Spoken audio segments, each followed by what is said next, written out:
वालेकुम रहमतुल्लाहि व बरकातुहू।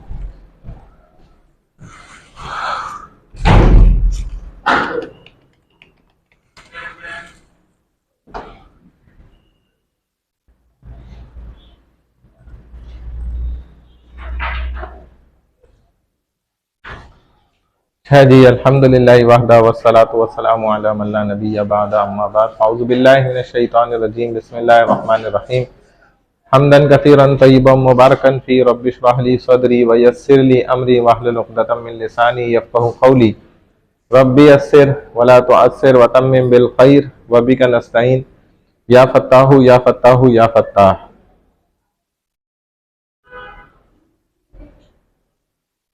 जियोफिजिकल फ्यूचर्स ऑफ पाकिस्तान, ये बात चल रही थी। स्लाइड नंबर, मेरा ख्याल है important link in the chain of Muslim country, ये हो गया था। Muslim country with nuclear capacity, यहाँ तक कंप्लीट हो गया था। हाँ, जब हम मैप पे देखते हैं तो पाकिस्तान जो है वो किस जगह पे खड़ा हुआ है। In the region Pakistan is the Muslim country having nuclear capability. सबसे देखा जाए बुनियादी तौर पे पहला मुस्लिम मुल्क है, मुस्लिम कंट्री है पाकिस्तान, जो न्यूक्लियर एटमी ताकत जो है वो पावर के अंदर आया और उसने अपना जो है वो न्यूक्लियर सिस्टम बना लिया, जिसको एटमी ताकत कहा जाता है। अच्छा, इन दी रीजन मुस्लिम कंट्री,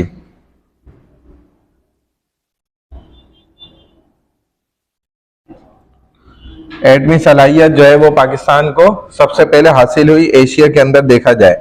इसी की बुनियाद पर जो है मुस्लिम कंट्रीज में चूंकि एटमी सलाहियत पाकिस्तान को हासिल है, तो सियासत के अंदर भी और इसी तरह सियासी, समाजी और इक्तिसादी वालेकुम जितनी भी सरगर्मियां हैं खित्ता, उसमें देखा जाए तो फिर स्टेबल होकर जो है खड़ा हुआ है। न्यूक्लियर ताकत होना ये बहुत ज्यादा फायदेमंद प्लस पॉइंट होता है, जिसकी वजह से बहुत ज्यादा असर और रसूख जो है उस मुल्क के बढ़ जाते हैं। तभी यही वजह है कि पाकिस्तान को क्या है, एक स्टेटस हासिल है पूरी दुनिया के अंदर न्यूक्लियर पावर होने की बुनियाद पर। Reduce Indian hegemony in the Arabian Sea and Indian Ocean. इसके बाद मजीद देखो तो पाकिस्तान किस जगह पर है, बहरे अरब, यानी कि अरबिस्तान का जो बड़ा समंदर है ना, दरिया है वो, और इसी तरह हिंद का यानी हिंदुस्तान का जो बड़ा दरिया है, जो आपस में जुड़ लें और ये पाकिस्तान के साथ इस जुड़े हुए ज्वाइंट हुए में। और देखा जाए तो कंप्रेस रिडक्शन है, यानी कि कम से कम फासला है, जिसकी बुनियाद पर पानी के रास्ते के जरिए पाकिस्तान जो है वो देखा जाए तो अरबिस्तान के बहुत से ममालिक को जाकर जुड़ता है।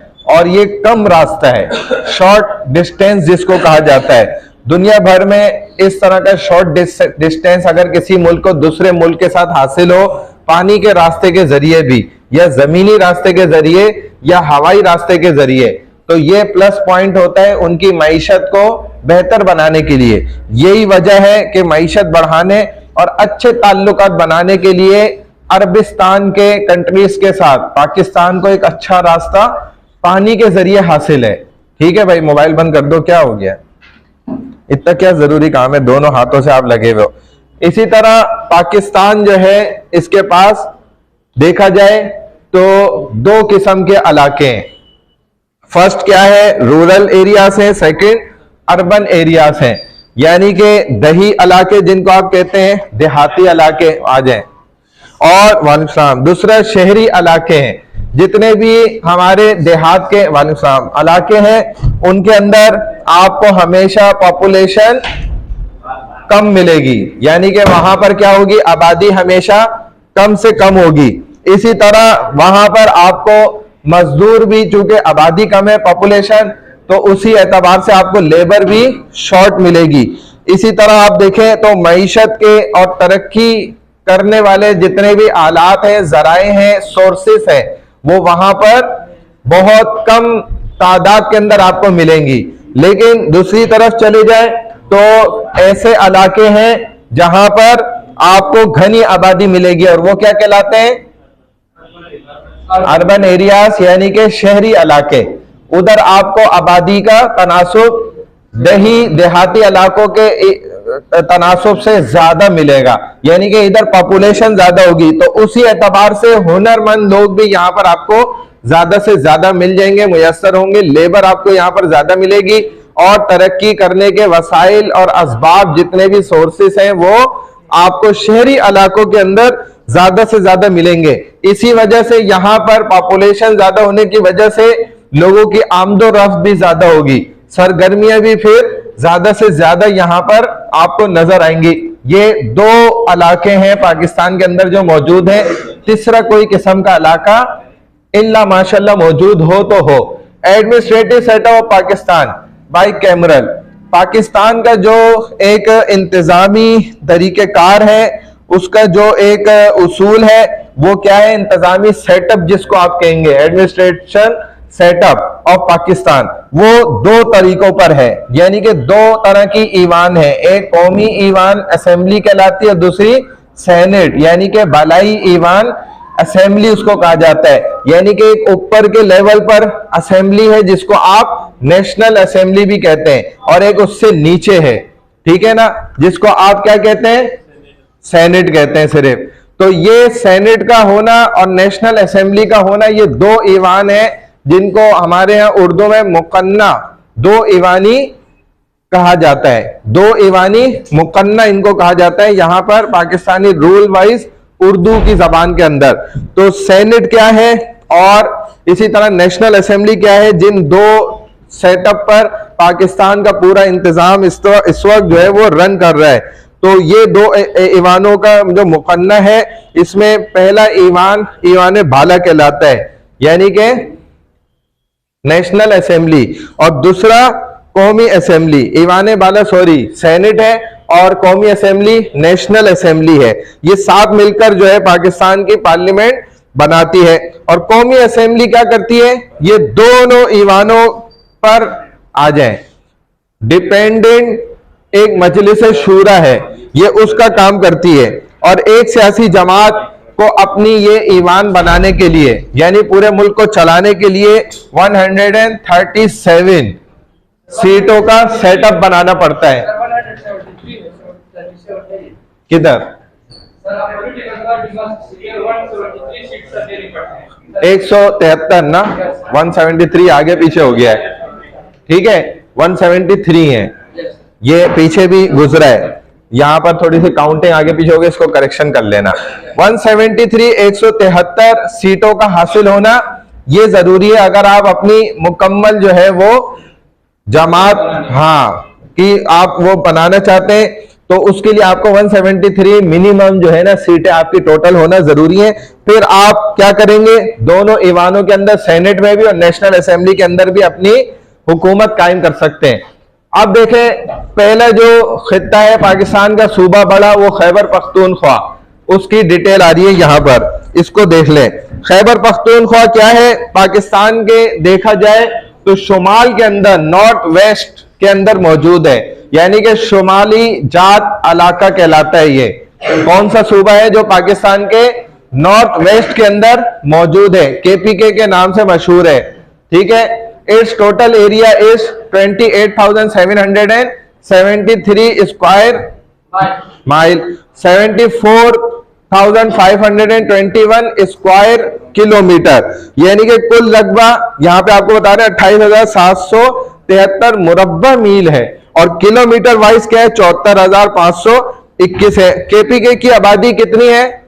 3,50,08,920, ठीक है। और शुमाली मगरबी सरहदी सूबा ये 1901 में बनाया गया था, 1901 आ जाए। In 2010 the name of the province was officially change to Khyber Pakhtunkhwa, और पहले इसका नाम क्या था?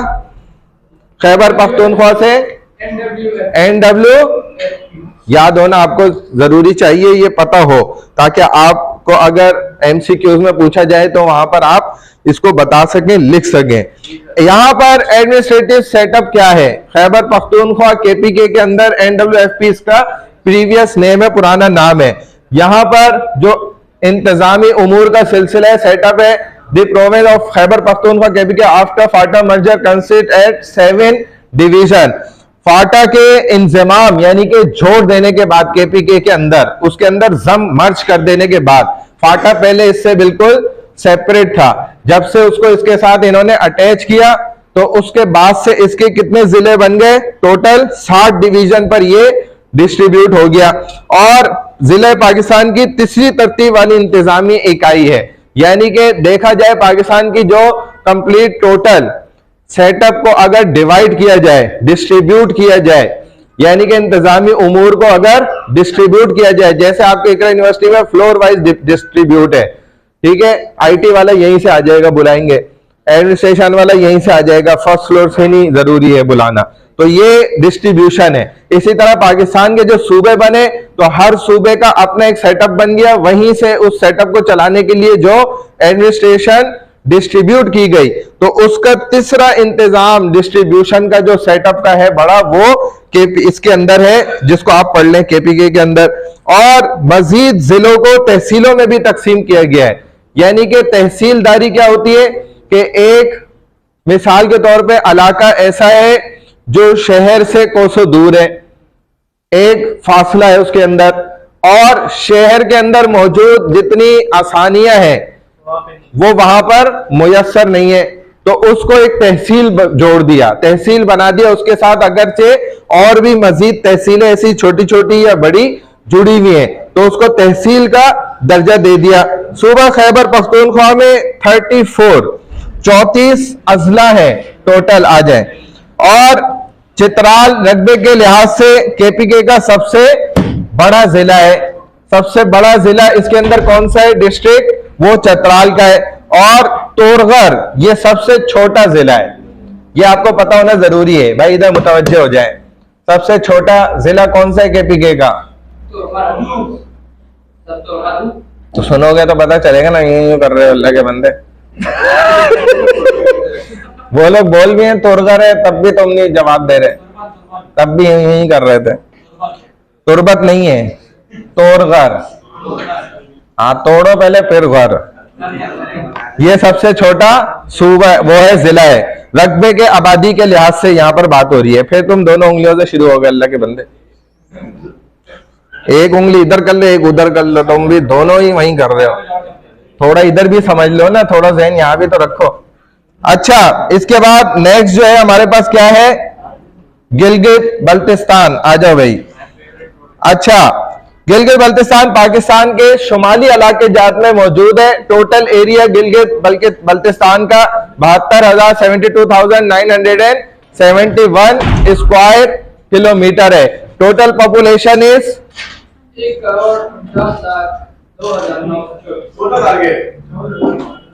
14 लाख है। ये 14,92,924। It was declared the 5th province of Pakistan in 2009। 2009 के अंदर ये पाकिस्तान का 5वां सूबा बरकरार करार दिया गया था। ठीक है, 5वां सूबा गिलगित बल्तिस्तान को बनाया गया था 2009 के अंदर, और ये सूबा 2 हिस्सों के अंदर डिवाइड है। This province composed of two parts, Gilgit and Baltistan. Gilgit-Baltistan is administratively divided into 3 division. 3 डिवीजनों पर इसको तकसीम किया गया। 2019 के आदाद शुमार के मुताबिक Gilgit Baltistan is divided into 14 district according to 2019 figure. 2019 की जो तकसीम की गई थी उसके काउंटिंग वाइज इसको 14 अजला के अंदर, जिलों के अंदर डिवाइड किया गया। आगे देखो, साडा पंजाब है और उसके अंदर Punjab province famous for various Sufi shine and दाता दरबार इन पर्टिकुलर। ज्यादा जो मशहूर है ये किस वजह से है? दाता दरबार के फजीलत की वजह से। बुजुर्गों के, अल्लाह वालों के जो दरबार होते हैं तो वो सिर्फ इसी मकसद के लिए होते हैं कि आप भी उन जैसी जिंदगी अपनी गुजारें। वो इसलिए नहीं होते कि आप उधर जाएं चादर चढ़ाएं, आपको चादर चढ़ाने का कोई अजर सवाब नहीं मिलेगा, उल्टा ये गुनाह है। क्योंकि कब्र के ऊपर चादर डालना कहीं से साबित नहीं है, तो ये बिदअत हो गई। फूल चढ़ाना, फूल डालना ये कोई सुन्नत नहीं है, तो ये बिदअत है, तो गुनाह मिलेगा। अगरबत्तियां लगाना वैसे ही मना है। आग को कब्र के करीब करना किसी भी तरह ये हराम गुनाह है, क्योंकि ये आग हमेशा किस चीज के लिए होती है? अजाब के लिए होती है। ठीक है ना? ये जो खाना है हम आग से पकाते हैं ना, किसी भी किस्म की आग होती है ना, उससे ही खाना पकता है ना, खाने की जितनी चीजें हमारी। तो शरीयत ने, इस्लाम ने इसको भी पहले गलत करार दिया शुरू में, ताकि इंसान की सोच में ये बात रहे कि आग से पकने वाली चीज खाएगा तो वजू टूट जाएगा, फिर वजू करना पड़ेगा। लेकिन अब ऐसा नहीं है, इस्लाम शरीयत ने आसानी कर दी। आप कितना ही खाना खा लें, आग पर पकाए, लेकिन वजू आपका बाकी रहेगा। लेकिन वो एक सोच इस्लाम ने दे दी, क्योंकि आग क्या है? किसी को ईजा देने वाली चीज है। आग से आप खेलेंगे तो फिर नुकसान ही होगा, फायदा थोड़ी होगा। तो कब्र के ऊपर अगरबत्ती या आग से जलने वाली कोई भी चीज लगाना, ये भी हराम गुनाह, बिदअत है। इसी तरह वहां पे सजदा करना, हत्ता के कब्र को चूमना, ये भी शिर्क है। उल्टा चलना, भाई ये अल्लाह वाला है, इसको पीठ ना हो जाए, तो भाई ये क्या उल्टी बातें कर रहे हो? रसूलुल्लाह को पीठ हो जाती है सल्लल्लाहु अलैहि वसल्लम। जब हम नमाज पढ़ लेते तो रोज़े मुबारक ये पीछे था और आगे सफ़े हैं, तो ये अल्लाह के रसूल ने गलत बनाई ना। सफ़े तो उनके वक्त से मौजूद है। आपका घर खुद पीठ पीछे था। सहाबा पढ़ते थे नमाजें, वो गलत करते थे ना। वालेकुम सलाम। सहाबा नमाज पढ़ते थे अल्लाह की तरफ मुतवज्जे रुख करके, तो नबी अलैहि सलाम के रोजे को पीठ हुआ करती थी, तो ये गलत थोड़ी है। बात समझ आ गई? तो अब आप उनसे ज्यादा अदब वाले और एहतराम वाले बन गए। पूरी जिंदगी में तो अमल नहीं करते, उधर ये दिखावा करते हैं बुजुर्गों के ऊपर भी और वहां पे भी। तो अरबी तो ऐसे लोगों को जोर का लगाते हैं और सही करते हैं बिल्कुल, और कहते हैं कि इंसान का बच्चा बन के सीधा चलो, और पीठ करवाते हैं फिर कि करो। अब पहले तो मैं लग रहा था ना ये शिर्क है, यही असल है। तो असल पीठ क्या है जो हम करते हैं जिंदगी में इकरा यूनिवर्सिटी के अंदर, कि रसूलुल्लाह सल्लल्लाहु अलैहि वसल्लम की किसी सुन्नत पे अमल नहीं करते, ये है पीठ करना। इसको कहते हैं पीठ करना, कि आप रूह गर्दानी कर रहे हैं नबी अलैहिस्सलाम के तरीकों से। लेकिन हकीकत में हम भी नमाज पढ़ लेते जब मस्जिद नबी में, तो वालेकुम आ जाए, नबी अलैहिस्सलाम का रोजा यूं पीछे और नमाज पढ़ ले, कुछ नहीं होता उससे। लेकिन हकीकी जिंदगी के अंदर पीठ करना ये गलत है। बात समझ आ गई? तो दाता दरबार मशहूर है, दारुल हुकूमत लाहौर पंजाब का कुल रकबे के एतबार से 205,344 2,05,344 स्क्वायर किलोमीटर पर फैला हुआ है। यहाँ की आबादी कितनी है? पॉपुलेशन कितनी है भाई साहब?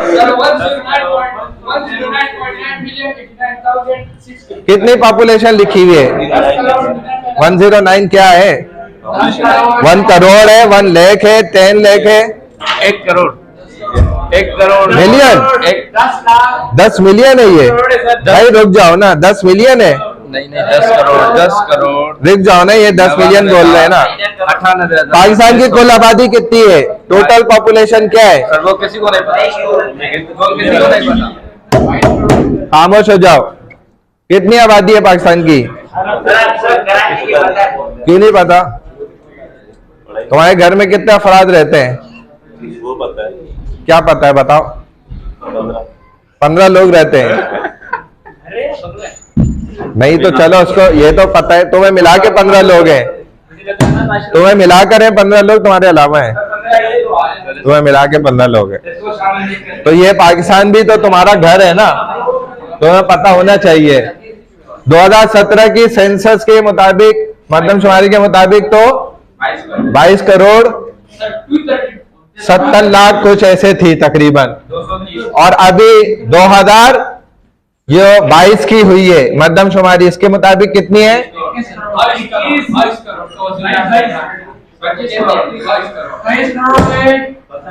24 करोड़ के करीब है। ठीक है, 24 करोड़ के करीब आ गई है आबादी। बहरहाल बस फजूल बात नहीं, जो उतना पूछा जाए उतना जवाब दो। हाँ,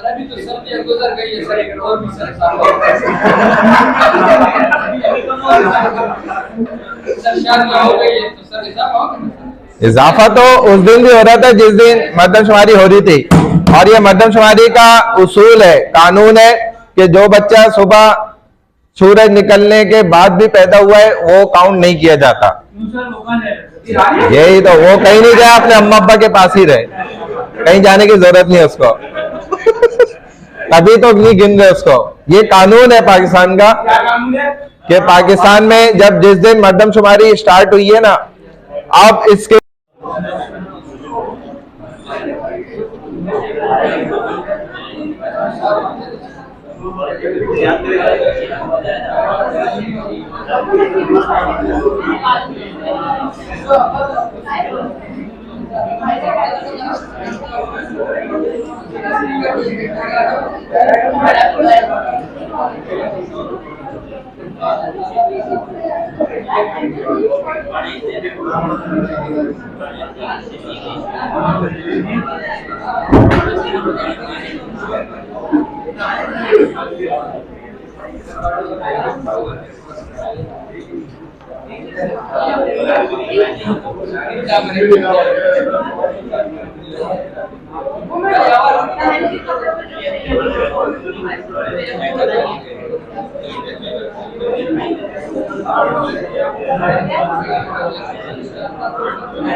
क्या हुआ, फुल स्क्रीन नहीं हो रहा है?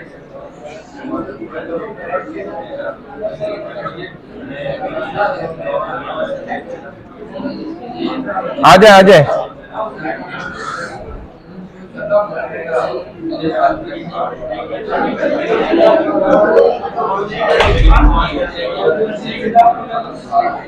अच्छा भाई, बिस्मिल्लाहिर्रहमानिर्रहीम। Geophysical of Pakistan, geography of Pakistan, area and location आपने देख लिया था, नेबरिंग कंट्रीज एंड बॉर्डर्स देख लिया है, जियोग्राफिकल इंपॉर्टेंस देख लिया हमने, नॉर्दर्न एरियाज ऑफ पाकिस्तान ये हो गया, जियोग्राफी देखा है, क्लाइमेट पाकिस्तान का जो मौसम है उसको देख लो, उसके एतबार से साइट्स ऑफ इंटरेस्ट, ठीक है, माउंटेन्स एंड ग्लेशियर्स, लेक्स, ये सारा यहां से देख लेते हैं। जियोग्राफी तक हमने कंप्लीट देख लिया। आप यहां से उठो, खड़े हो जाओ, यहां से इस लाइन में आओ, जल्दी उठो, इतना देर नहीं क्या करो, जल्दी जाओ इस लाइन में। अच्छा, जियोग्राफी तक हो गया। आगे है क्लाइमेट, यानी कि देखा जाए तो दिलचस्पी वाले जो साइट्स है ना, साइट्स ऑफ इंटरेस्ट, और इससे पहले क्लाइमेट्स, जो यहाँ के मौसम है पाकिस्तान के, तो इसको पढ़े कोई, the climate of the northern area and varies from region to region, there are towns like Gilgit and Chilas that are very hot during the day in summers, yet cold at nights, and valleys like Astor, Khaplo, Yasin, Hunza and Nagar, where the temperatures are cold even in summers.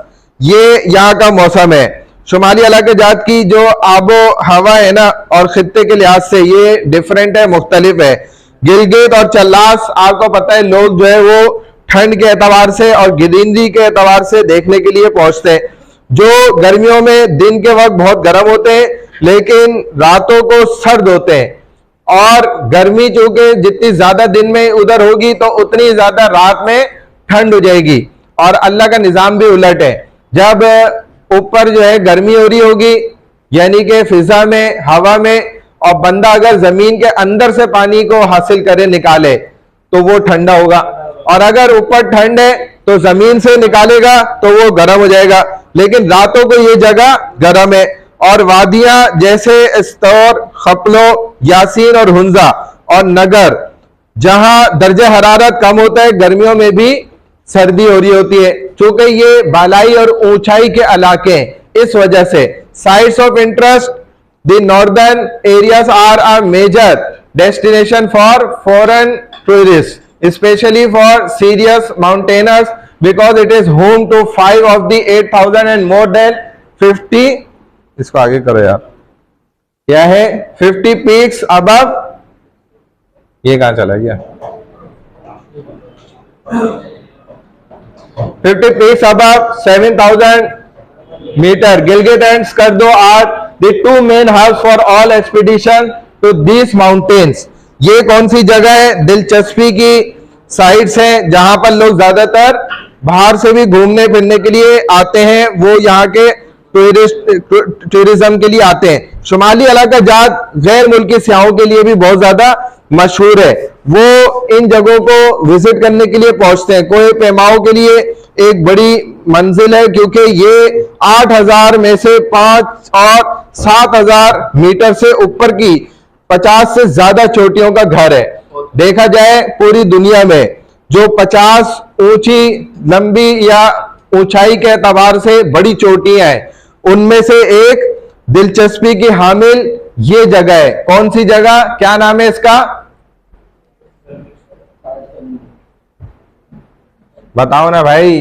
Gilgit और स्कर्दू के अंदर मौजूद है, सामने तो लिखा हुआ है आखिरी लाइन के अंदर, पढ़ो ना। गिलगित और स्कर्दू उन पहाड़ियों की तमाम मुहिमात के लिए अहम मरकज है, जहां पर दुनिया की तकरीबन 50 से ज्यादा ऊंची पहाड़ियों के वो सिलसिले जो ऊंचाई की चोटियों वाले हैं, आ जाए, उनमें से ये एक है। 50 जो दुनिया के अंदर ऊंचाई की चोटियों वाले पहाड़ हैं, वो पाकिस्तान के अंदर मौजूद है। उनमें से कौन सी वो 2 जगह हैं, गिलगित और स्कर्दू है, जहां की पहाड़ी सिलसिला सबसे ऊंचाई वाला है।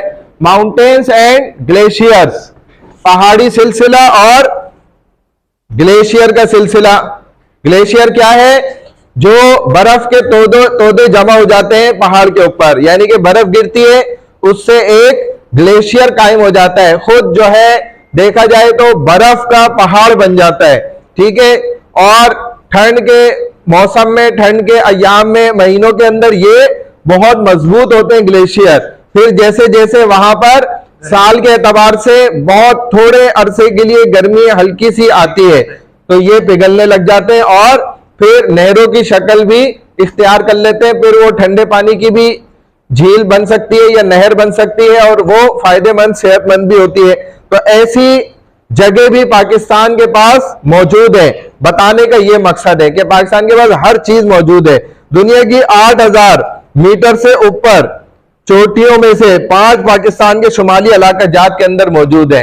5 ऑफ द 8000, ठीक है ना, above 8000 meter peaks of the world are in the northern areas of Pakistan. Some of the world largest glacier outside the polar regions are also in northern areas such as Baltoro glacier, Biafo glacier and Hispar glacier, जिनमें से 3 इन नामों के बड़े glacier Pakistan के अंदर मौजूद हैं। Lakes यानी कि जो नहरी और झीली सिस्टम है, झीलें फिर बनती हैं और कुछ अरसे के लिए भी मौजूद होती हैं, वो चलती हैं, फिर वक्त के साथ साथ वो कभी सूख भी जाती हैं और रुक भी जाती हैं। तो इनमें शुमाली इलाका जात में ये झीलें ऊंचाई और निचाई के एतबार से मौजूद हैं, जिनमें से श्योसर है, सतपारा है, शेंग्रीला है, बोरेत लेक है और रामा लेक है नियर एस्टोर। जिन जिन इलाकों से वो करीब है उनके नाम भी इनके साथ जोड़े हुए हैं। देवसानी प्लेन्स यानी कि पाकिस्तान के पास सिर्फ हमवार जमीन नहीं है, बल्कि देखा जाए तो ऊंचाई वाली, निचाई वाली और तीनों के साथ जुड़ी हुई जमीन भी मौजूद है। कि यानी कि एक ही जमीन है, वो सीधी भी चल रही है, फिर ऊंचाई पर भी है, निचाई पर भी है, या ऊपर नीचे भी है।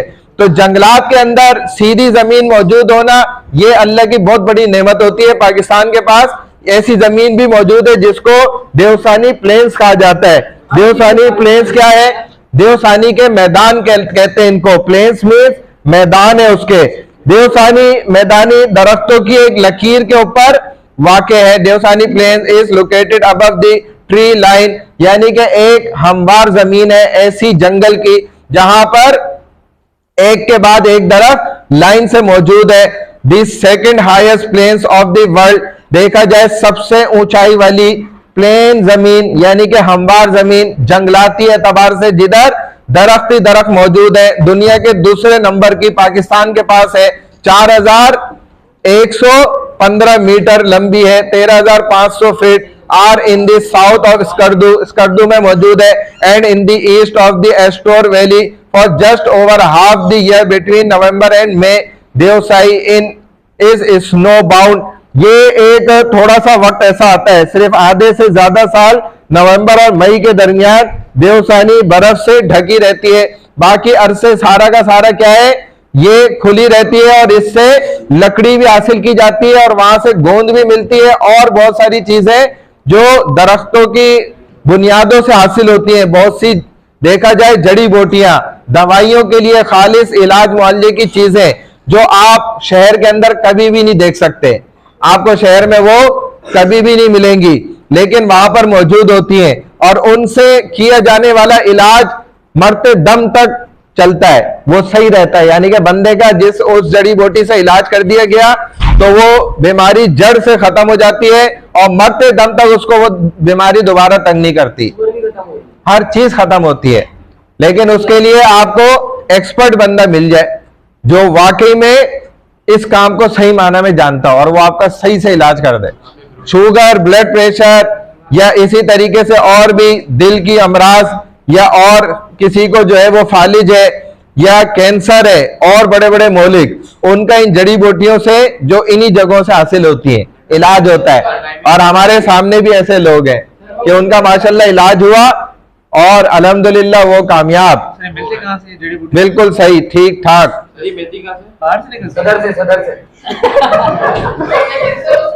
सदर से 2 नंबर मिलती है भाई। मैंने पहले क्या बात कही कि आपको शहर में नहीं मिलेंगी। मैंने पहले आपको क्या बात बोली, आप वही सवाल कर रहे हैं। मैंने कहा शहर में आपको नहीं मिलेगी, जाना पड़ेगा ना वहां। वो जो नाम है Deosai plane. Rock art and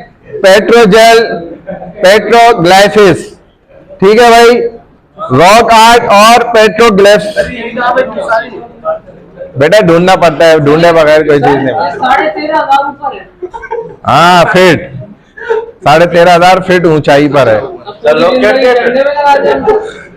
जाते हैं जाते हैं बिल्कुल, घूमने फिरने भी जाते हैं, लेकिन क्योंकि उनको नॉलेज नहीं होती है, पता नहीं होता चीजों को, नहीं लेते वहां से। जो जो वहां पे अल्लाह के खजाने और नेमतें मौजूद है, हर चीज, अगर वहां तक पहुंची ना फिर वो अलग मसला है। अच्छा भाई, रॉक आर्ट एंड पेट्रोग्लाइसिस, ये क्या चीज है भाई? पाकिस्तान के अंदर देखो, शुमाली इलाका जात में, खामोश हो जाओ, शाहर कराकरम के साथ there are more than 20,000 pieces of rock art and petroglyphs all along the Karakoram highway in northern areas of Pakistan. ये एक बड़े बड़े देखा जाए पहाड़ों के पत्थर हैं जो जिन पर नक्श निगारी हुई भी है कुदरती तौर पर। इनको पाकिस्तान के जो है गवर्नमेंट ने फिर एहतियात से उठाकर इनको एक सड़क किनारे जो है सजा दिया है, और वो कराकरम हाईवे कहलाती है। उसके इर्द गिर्द जब आप वहां से गुजरना हो तो फिर आपको ये सारा कुछ इंशाल्लाह नजर आ सकता है, आप वो उसको देख सकते हैं। और ये एक मसरूफ तरीन शहर है जिसमें तिजारत, सनत और उसके अलावा तालीम और जिंदगी के दीगर शोबों में जबरदस्त सरगर्मियां मौजूद हैं। अब आगे देखो, आगे करो इसको जरा। इंपॉर्टेंट सिटीज ऑफ पाकिस्तान, सबसे पहला क्या है? कराची है। Karachi is the capital city of the province of Sindh and the largest city of Pakistan. It is situated on the eastern coast of the Arabian Sea and to the northwest of the Indus River। ये मैंने आपको भी बताया, बहरे अरब और बहरे हिंद के साथ कराची का जो साहिली समंदर है ये उधर जाके जुड़ता है। कराची वॉज मेड दी, भाई खामोश हो जाओ, क्या हो गया है? इतनी दूर से भी उससे बात कर रहे हो, बाहर निकाल दूंगा मैं, फिर बातें करते रहना। Karachi was made the capital, mobile बंद कर दो सब, किसी का मोबाइल नहीं बजे अब। Karachi was made the capital of Pakistan after independence. It is the headquarters of the Pakistan navy. जब पाकिस्तान आजाद हुआ तो पाकिस्तान का, भाई वो कोने वाले आप क्या कर रहे हैं? मैंने अभी क्या बोला है? मोबाइल नहीं होना खुला हुआ, बंद करें mobile.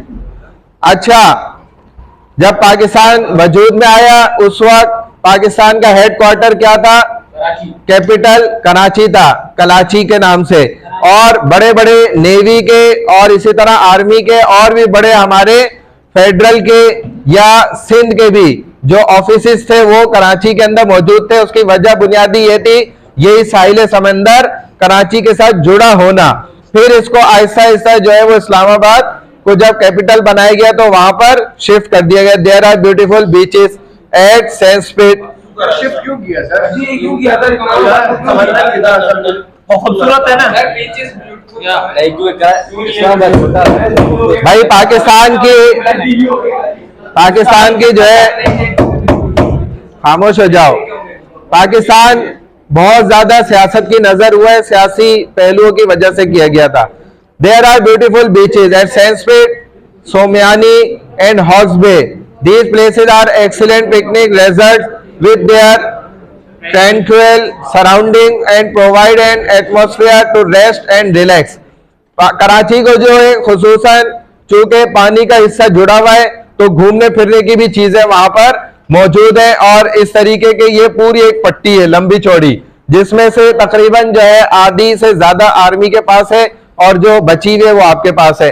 Karachi has an international airport. Karachi के पास जो है वो इब्तदा स्टार्ट से एक अपना एयरपोर्ट है, यानी कि जहाज, हाँ, जहां पर जहाज जो है वो उतारे जाते हैं, उड़ाए जाते हैं। यहाँ से फ्लाइट्स का आना जाना है, हाँ, all over the world land and takes off. It has thus become the gateway to Pakistan. इसको पाकिस्तान में खुलने वाला और बंद होने वाला दरवाजा भी समझा जाता है। सेकंड है Hyderabad. Hyderabad is the second important and big city of the province of Sindh. बड़ा नाम है हैदराबाद का भी और अहमियत का हामिल भी है। हैदराबाद को बड़ी खूबसूरत हासिल है। देखा जाए सिंध का दूसरा अहम और बड़ा शहर है। यूके भी सिंध का दूसरा बड़ा शहर है हैदराबाद, एक तारीखी शहर है, ठीक है, और एक मसरूफ तिजारती मरकज है, और नेहरून कोर्ट के मकाम पर ये वाक़ है। नेहरून कोर्ट क्या है? ये जब पाकिस्तान की आजादी हुई तो उस वक्त का ये पूरा एक वाकया है, उसको हमने पहले जिक्र किया है। अगर आपको याद है तो अच्छी बात है, नहीं है तो फिर ठीक है, फाइनल एग्जाम में याद आ जाएगा। It was named Hyderabad when the Kalhoras made it their capital. Hyderabad is an old city and has a number of historical places. यहाँ पर बहुत ज्यादा तारीखी मकामात जगह मौजूद है। इसके बाद लाहौर है, मैंने अभी आपको बता भी दिया, ये रिपीटेशन है, आगे कर दो लाहौर को। लाहौर के बाद है रावलपिंडी एंड इस्लामाबाद। रावलपिंडी और इस्लामाबाद जो है वो आपस में एक दूसरे के साथ जुड़ा हुआ है। और आगे करो, ये मैंने बता दिया सारा। अच्छा, Rawalpindi was a village in the beginning. It grew into a town and then into a city during the क्या है ये prehistoric stone age up to the present time. Rawalpindi is situated on GT Road. Government offices were shifted to Islamabad. The new capital of Pakistan, Rawalpindi and Islamabad are known as twin cities. Rawalpindi has tremendously, क्या है ये word? Tremendously. हाँ, tremendously expanded within the last few years. It is a big commercial and industrial center. देखा जाए चूंकि दारुल हुकूमत है। हाँ, सर आप खड़े हो जाओ यहाँ से। हाँ, खड़े हो जल्दी से, इस लाइन में जाओ, वो कोने पे बैठो। बातें ही नहीं खत्म हो रही, आप बाहर निकालूंगा मैं, इधर उधर किसी को नहीं बैठाऊंगा, बाहर जाएगा। जो भी आप बात करेगा बाहर जाएगा। The only hill resort in Punjab. Sir इसमें यूके नहीं आ रहा। तो बेटा यूके अलग है। उमरकोट कौन ने कौन सा तीर मारा है जो इसमें ले आऊं? कौन सा तीर मारा है? उमरकोट इतना बड़ा है। बस तुम रेगिस्तान में ही फिरते रहो, क्या मिलेगा तुम्हें रेगिस्तान में?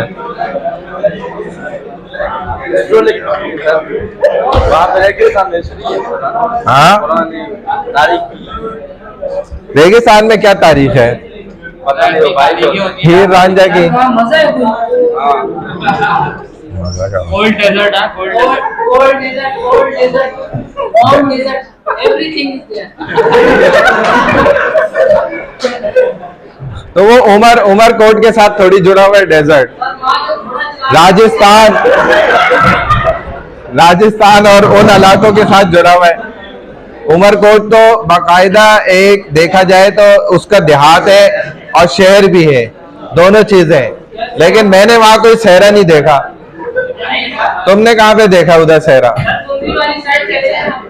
वो तो फिर जब आप सरहद की तरफ जाएंगे ना तो उमरकोट यहाँ खत्म हो जाता है, उसको उमरकोट नहीं कह सकते आप, वो अलग जगह है। वो फिर सरहद शुरू हो जाती है, वो अलग जगह है। वो तो ठीक है, सही बात है, लेकिन उमरकोट के अंदर कोई सहरा मौजूद नहीं है। पता नहीं तुमने कहाँ दरियाफ्त किया, हमें नहीं पता। It was, अच्छा भाई, the only hill resort in Punjab, Murree, situated nearly 40 miles away from Rawalpindi. Islamabad is the new capital of Pakistan and one of the few modern capitals in the world. It was constructed during President Ayub Khan. उसके दौर में जो है ना shift किया गया था, ये पूछ भी रहे थे, 1959 में। It is situated 9 miles 11 kilometers away from Rawalpindi. It lies at the base of Margala Hills. The world famous and renowned town planners Corbuster, John Stone, Doxiades and Geo Penty has designed the plan of Islamabad, which is the blend of traditional Islamic architecture characteristics with modern requirements. The total area of Islamabad is approximately 350 square miles. Peshawar आ जाओ। अच्छा भाई, पेशावर क्या है? नीचे करो। खैबर पख्तूनख्वा का दारुल हुकूमत है।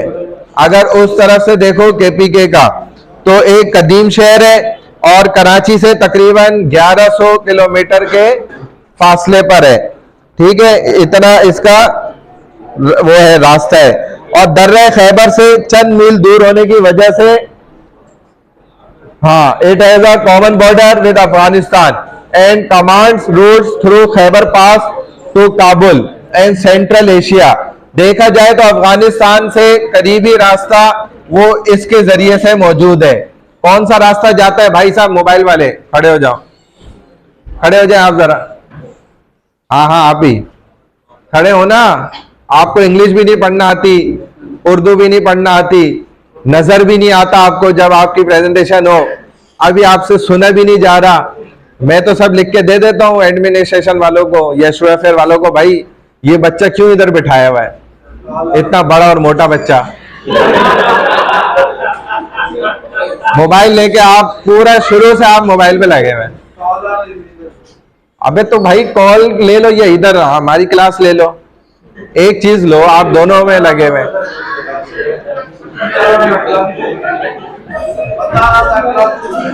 क्या बता रहे थे उसको?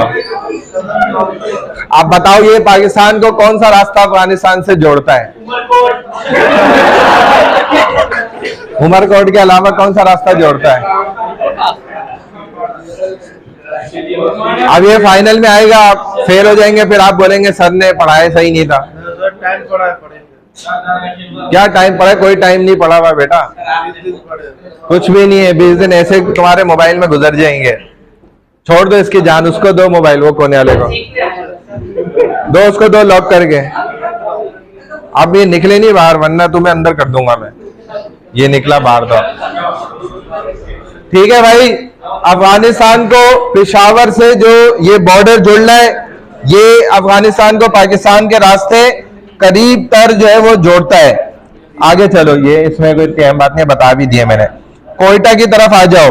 कोयटा बलूचिस्तान का सूबाई दारुल हुकूमत है, ये आपको याद रखना जरूरी है। कौन किसका कैपिटल है, कौन किसका सूबाई दारुल हुकूमत है? Capital of Balochistan. Quetta is the provincial capital of Balochistan. It is situated 536 miles away from Karachi. Karachi से वो किस कदर दूर है?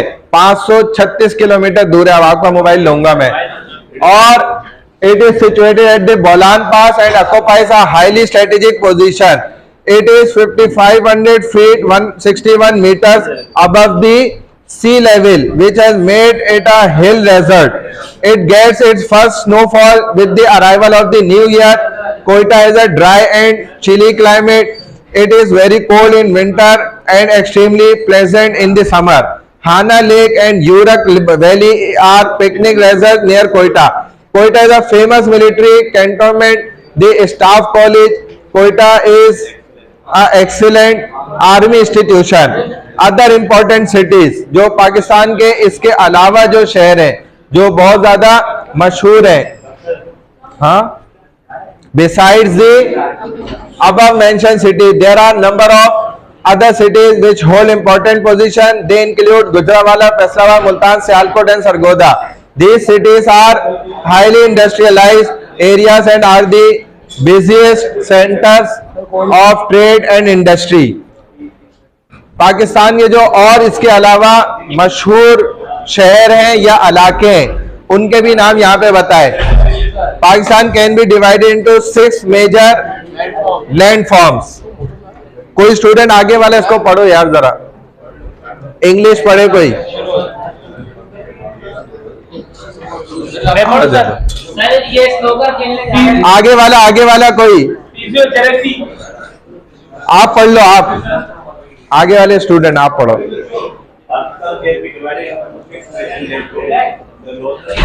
बस खामोश।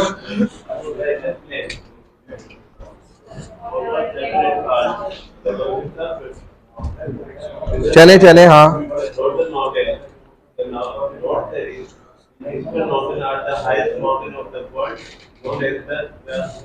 Himalayas situated in the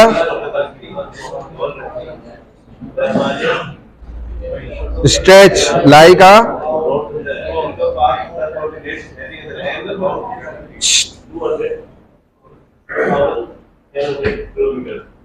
with the low angle, the roof of the world. Hmm. Part of the mountain which came into the our share, content of the four parallel then and between these valleys. हाँ, Some beautiful valleys lie between the west and the Kashmir valley. According to their attitude, these valleys can be divided into the हाँ, देखो भाई, बात ये कि जब हम ये कहते हैं ना कितने हिस्सों में तकसीम किया जा सकता है किसी मुल्क को, तो पाकिस्तान को जो है 6 बड़ी जमीनी शक्लों के अंदर डिवाइड किया जा सकता है। यानी कि इसको आप अलग करके समझा सकते हैं कि पाकिस्तान 6 जमीनी खित्तों का नाम है। वो जमीनी हिस्से आपको समझा रहे हैं। सबसे पहला उसमें शुमाली पहाड़ है सिलसिला, दूसरा मगरबी पहाड़ है, 3rd नंबर पे सिंध का मैदान है, 4th नंबर पे पोटोहार का ऊंचाई है, यानी कि मुर्तफे पर ऊंचाई पर मौजूद जो ये इलाका है और वहां से नमक भी हासिल होता है। 5वें नंबर पे बलूचिस्तान का सतह मुर्तफा है, यानी कि उसका ऊंचाई वाला जो इलाका है ये पाकिस्तान का 5th डिविडेंड है, यानी कि जिसको तकसीम किया जा सकता है पाकिस्तान के 6 हिस्सों के अंदर से एक को मिला के। 6ठे नंबर पे पाकिस्तान सहराई इलाके का मजमुआ है। 6ठा हिस्सा जो पाकिस्तान का है वो सहराई इलाके है।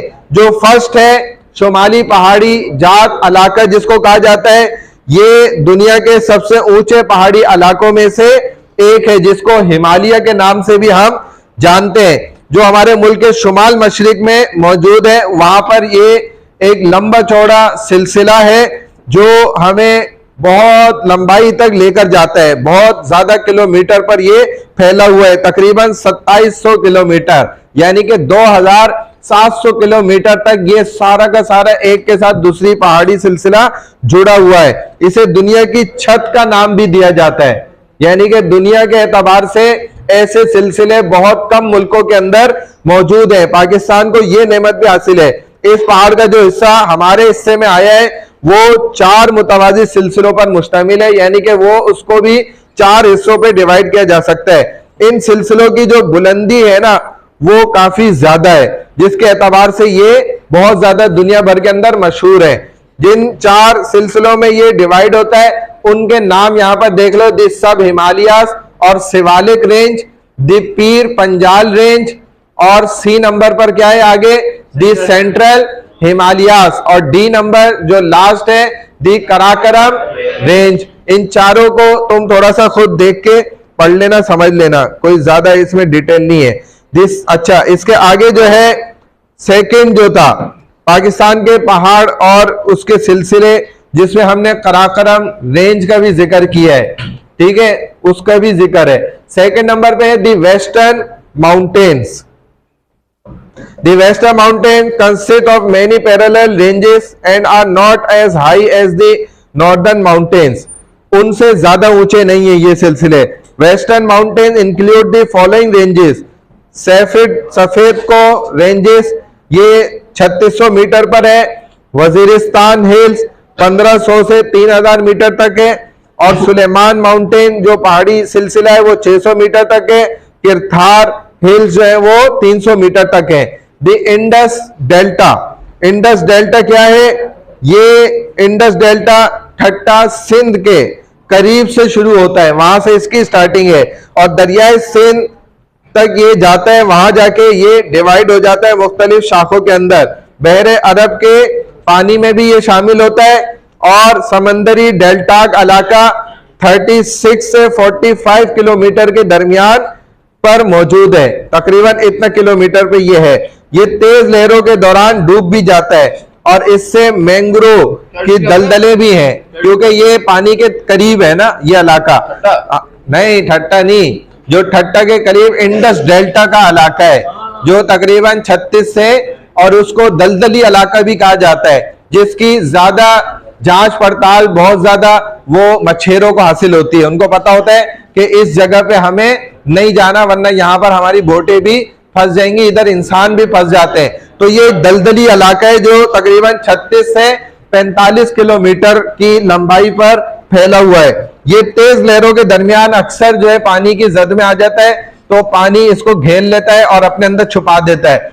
क्योंकि साल के ज्यादा अरसे तक यहाँ पानी रहता है समंदर का, तो इस वजह से इधर मट्टी भी ऐसी है, वो दलदल नुमा है। और जब उन महीनों में पूरे साल के जब इधर पानी नहीं होता तो ये हमवार जमीन ही महसूस होती है। जब आदमी गलती से पैर रखता है तो वो फिर धंसता ही चला जाता है, फिर उसका बचना या निकलना वहां से मुश्किल हो जाता है। अच्छा, इससे आगे क्या है, क्या है इसके आगे, प्लेटियोस, जो ऐसा इलाका ऊंचाई के ऊपर हमवार शक्ल के अंदर मौजूद हो, यानी कि फॉर एग्जांपल मिसाल के तौर पर जैसे हमारे कराची के अंदर भी ऐसे बहुत थोड़े से इलाके हैं जो आपको ऐसा महसूस होगा कि ये पहाड़ी पर बने हुए हैं, हालांकि हकीकत में वो पहाड़ी के ऊपर नहीं है, वो चूंकि ऊंचाई है, इब्तदाई तौर पर से वो ऊंचाई मौजूद है और उस ऊंचाई के साथ फिर वो हमवार जमीन है, तो ऐसा महसूस होता है कि आप नीचे हैं और वो ऊपर है।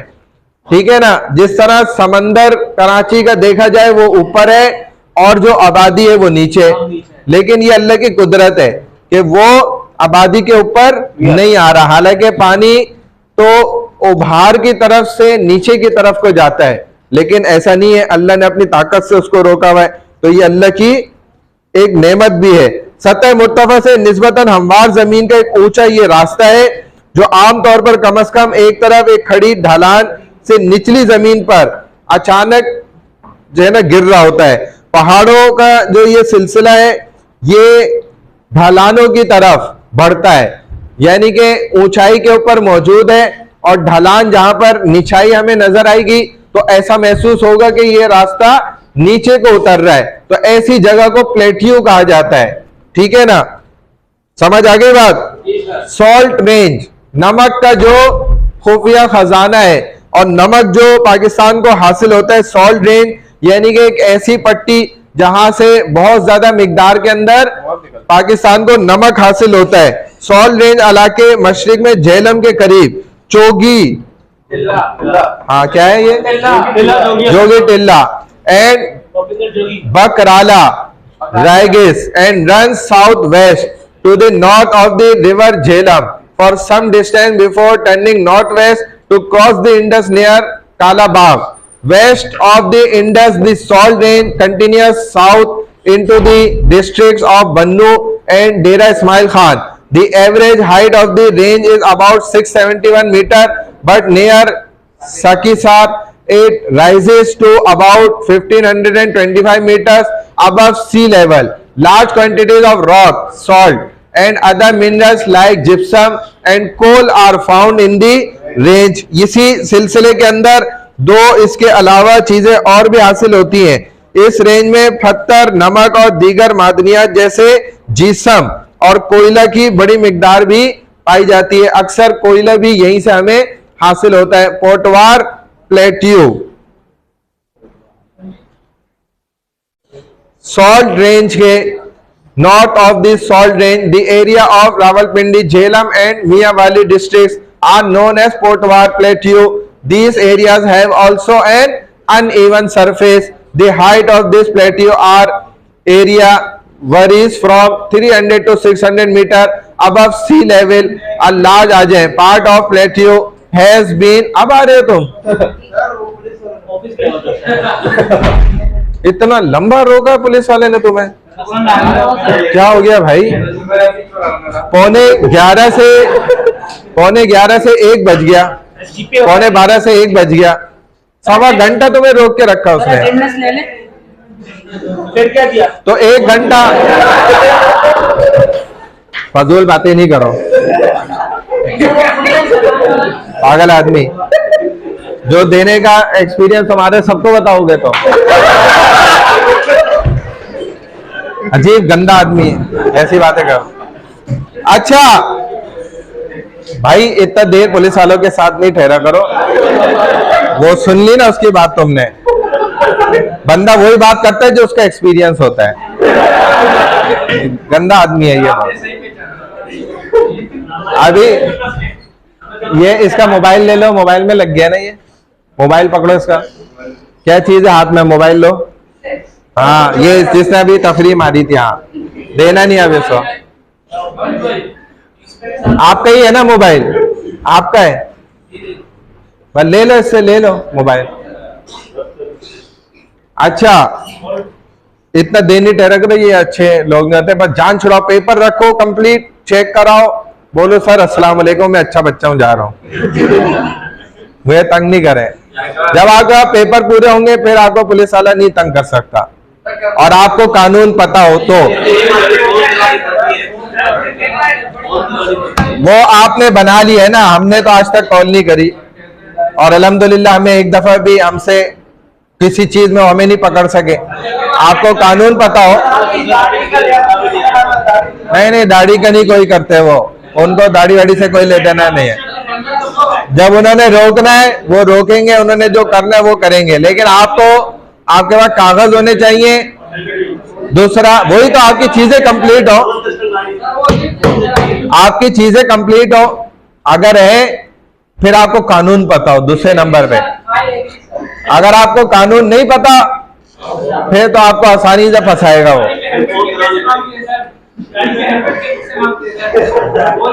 गाड़ी में, हाँ, तो आप पैसे दे, चालान भरे, और उस पे वो उससे नहीं, चाचू को नहीं करो, आप उससे बोले कि जिस चीज का चालान किया है ना वो मुझे चालान पे लिख कर दो।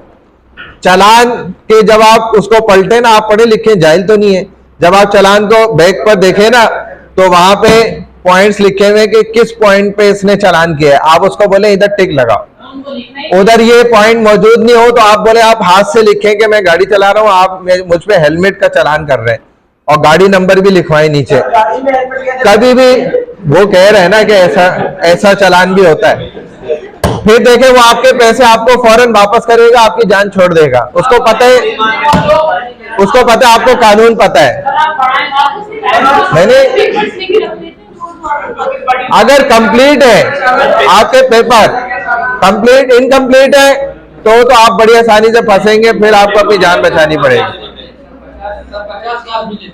नहीं लेते, मैंने आज तक नहीं दिए, मुझे 10-20 मरतबा रोका है, गाड़ी में भी रोका है और बाइक पे भी रोका है, कुछ भी नहीं बोलते। आप अगर खुद ही डिफॉल्टर है ना फिर तो आपको फंसाना कोई मुश्किल नहीं है, अगर आप खुद क्लियर है तो आपको फंसाना मुश्किल है। जब आप खुद ही हक पर नहीं है तो आपको तो फिर अनाड़ी भी फंसाएगा आराम से। नहीं, कुछ बोलने की जरूरत नहीं, ना झूठ बोलने की जरूरत है, कुछ नहीं कहें। आप पेपर चेक कराएं, वो आपको कहेगा कि भाई ये पेपर कम है, अगर वाकई में कम है तो अब आप डिफॉल्टर हो गए। अब आप बोले सर चालान कर दें इस पेपर का, हाँ ना, तो ये आपकी गलती है ना, आप अपनी गलती से फायदा दे रहे हैं, गलती ऐसी नहीं करें कभी भी। चलो भाई, हाँ, तुम लोग बड़ा टाइम जो है ना सही इस्तेमाल करते हैं। यहाँ कोटवार प्लेटियो, यहाँ पे आ जाओ भाई। तो बता दिया ना मैंने, ये एक ऐसा इलाका है सॉल्ट रेंज वाला, ठीक है। दे बलूचिस्तान प्लेटियो, यानी कि ये सारे वो इलाकों का जिक्र हो रहा है जहां से ज्यादातर मादनियात हासिल की जाती है, कि सूबे या इलाके से करीब ये रेंज चल रही है, ये पट्टी, ठीक है, रन कर रही है, और वहां से आपको क्या क्या फायदे हासिल होते हैं। तो बलूचिस्तान के साथ भी एक ऐसी ही रेंज जुड़ी हुई है जहां से हमें इस तरह की चीजें हासिल हो जाती हैं, और ये रेंज लंबी चौड़ी है, जाकर वो अफगानिस्तान को भी ये टच कर रही है। इसी तरह मकरान भी वहां पर मौजूद है, सॉल्ट लेक हमूनी भी वहां पर मौजूद है, Mashkel into which several small rivers drain, the only rivers of importance are the Zhob which flows into the Gomel in the north, the Porali, Hangol, and Dasht which flow into the Arabian Sea in the south and contain valuable deposits of coal, iron, chromite and other minerals, वो हमें यहाँ से हासिल होते हैं। These desert areas, although some desert areas of our country are parts of plain, but due to some different characteristics where annual precipitation, यही है, is insufficient to support permanent vegetation. These are known as desert. The following are the main desert areas found in our Punjab and Sindh provinces. समझ में आई है बात, नहीं आई है? Simple है, कोई मुश्किल नहीं है।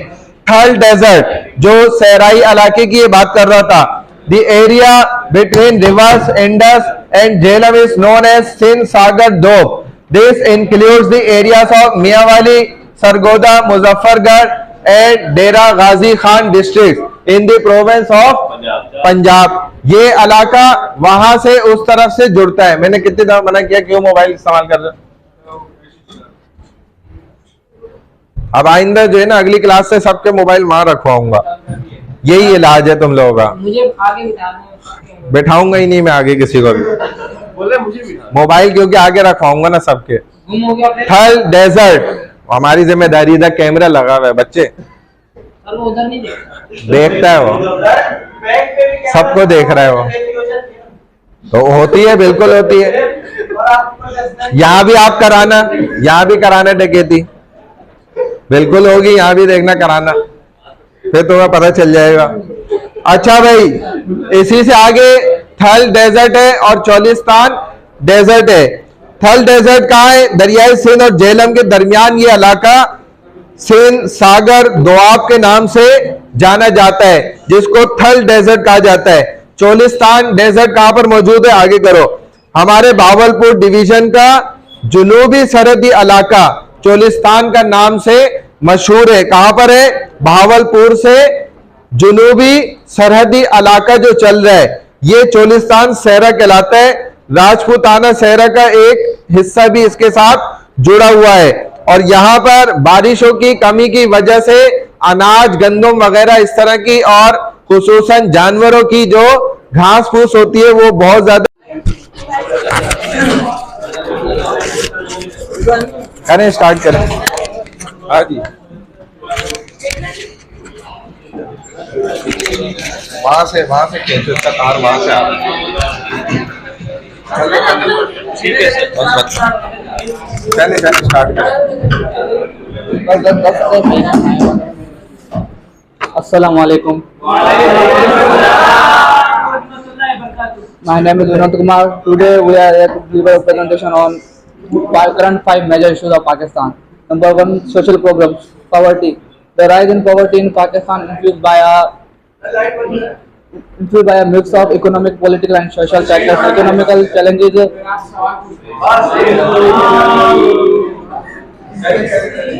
Economical challenges like instability and downturn often lead to reduced income and job losses. Political instability can disturb Pakistan's economy and encourage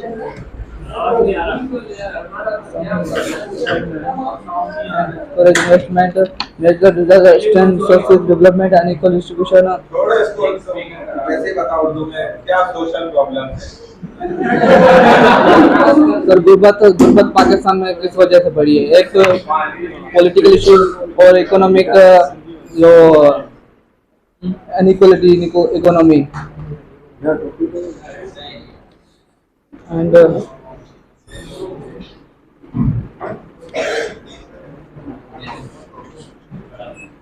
आगे आप बताएं।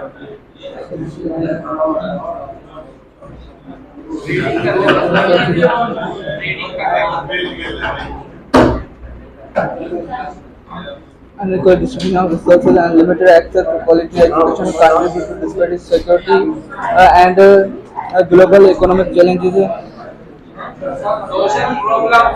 और तो आप वैसे बताओ क्या मसाइल है कि आप खुश है पाकिस्तान में? नहीं सर, क्या मसला है? अभी तो खुश है, और गुर्बत के साथ जो गरीब लोग हैं उनमें ऐसे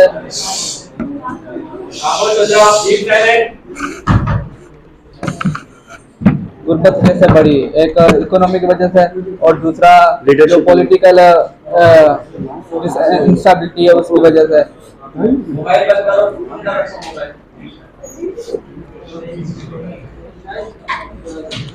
और बताओ ना, आगे बताओ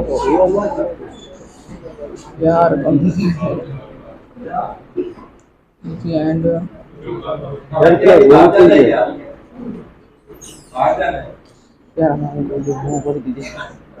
से बताओ ना यार, ये बैठे हैं सुनने के लिए, है ना? बात करो, इनको बताओ, उसको छोड़ दो, तुम इधर आओ। यहाँ आके खड़े हो। छोड़ दो सब चीजों को, ये इसका तो बुला के इधर आके खड़े हो जाओ। सर तैयारी नहीं है अच्छी। तैयारी नहीं है, मैं करा रहा हूँ। आप अभी छोड़ दो उसको, मार क्या मोबाइल में चल। इधर आके खड़े हो जाओ, उधर उनको देखो, आगे जाओ, उधर जाओ, सिर्फ एक चेहरा देखो जाओ जो खूबसूरत है। अब इनको बताओ कोरोना आया तो क्या हुआ था, बताओ क्या हुआ था? अब जो क्या मसाइल पैदा हुए बताओ। कोरोना में तो इकोनॉमी क्यों गिरी, वजह बताओ। वजह हाँ और जो बड़े लोग थे, जो पैसे वाले लोग, हाँ मतलब घर से निकलना रुक गया एक तरह से ना। आप वबाई वो मराज ऐसे फैल गए, वबा फैल गई, जिसकी वजह से लोगों का निकलना शेड्यूल सब बंद हो गया। तो जब वो अर्निंग नहीं कर रहे थे, तो जो उनके पास अर्निंग सेफ थी उसी को वो खर्च कर रहे थे। फिर खाने पीने की अशिया मालूम हो गई, नहीं मिल रही थी, और क्या मसाइल हो गए। आबादी बढ़ गई थी। हो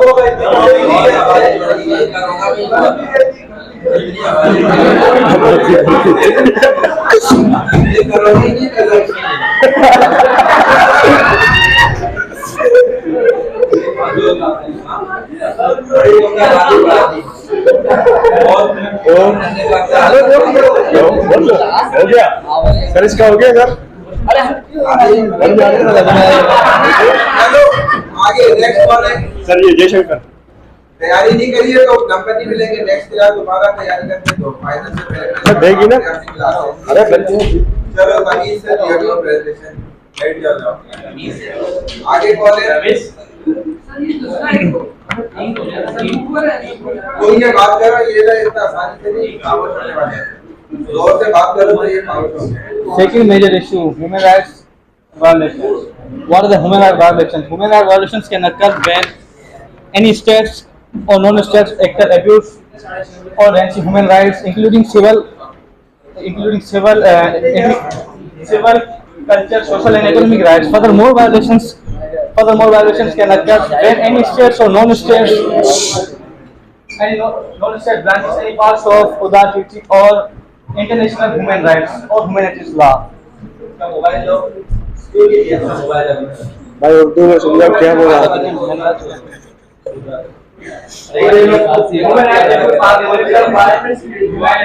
आगे तो मुझे बताना। Communities and national institutions and governments and by many independent NGOs. इंसान की खिलाफवर्जी उस वक्त होती है जब उन्हें माशरे में नजरअंदाज किया जाता है, उन्हें कोई भी इज्जत वगैरह नहीं दी जाती, इसी वजह से उनकी खिलाफवर्जियां होती हैं। मतलब हुकूक गलतियां हो जाती हैं, उनके हुकूक अदा नहीं किए जाते। किस वजह से नहीं अदा किए जाते? उन्हें सर माशरे में वो इज्जत नहीं दी जाती, नजरअंदाज किया जाता है, इसी वजह से। उधर क्या है? इंसान ऐसा क्यों करता है, किसी का हक क्यों मारता है, क्यों उसका नुकसान देता है? सर क्योंकि ये पाकिस्तान है सर। ठीक है, वजह क्या होती है? पाकिस्तान है। पाकिस्तान भाई ये अमेरिका में भी होता है। नहीं सर, नहीं होता है सर, इतना नहीं होता जितना पाकिस्तान में होता है सर। अमेरिकन ने मेरे साथ धोखा किया है, मैं आपकी नॉलेज में ले आऊं। अच्छा वो पाकिस्तानी नहीं था, सलमान होता है। $10,000 का उसने मुझे नुकसान दिया, मेरे पैसे खा गया। तो पाकिस्तानी नहीं था, तो अमेरिकन था। इतना बड़ा धोखा तो पाकिस्तानी नहीं देता। सर यूएसए में भी है ह्यूमन राइट्स वाले सर। खामोश हो जाओ भाई। तो ऐसा एक अमरीकी भी कर रहा है सर, हर ममालिक में है ना ह्यूमन राइट्स, मतलब होते हैं ऐसे मामला। मुल्कों में पाकिस्तान को क्यों इतना बदनाम कर रहे हो? उसके अंदर ही रह रहे हो, क्यों कर रहे हो भाई आप? हाल ही में छेद भी कर रहे कोई हैं। वजह? वजह क्या होती है?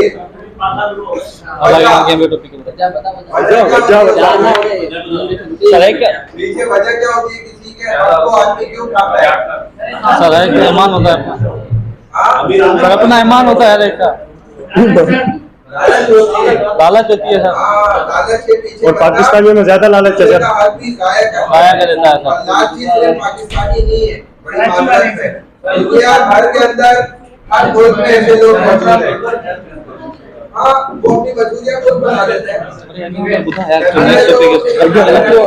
आप दुकान शिवलिंग करते स्लाइड करते तो कंप्लीट नहीं होती स्लाइड बस जल्दी हो गया तुम्हारा भाई।